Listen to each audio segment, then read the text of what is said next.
我们现在在试这台的声音音质，然后开关开下去。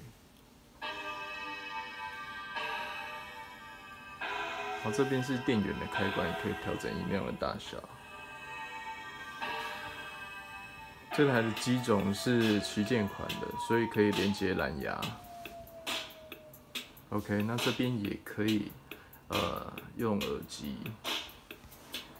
然后它是充电型的，所以基本上你充了5到8个小时，可以拿出去外面，那活动啊或者是应用都还蛮方便的。一次使用可以用到8个小时，更正5个小时。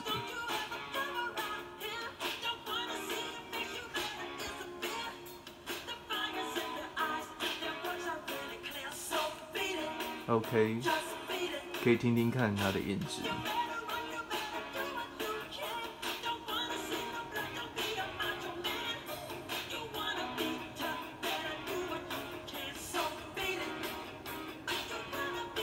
OK， 以上。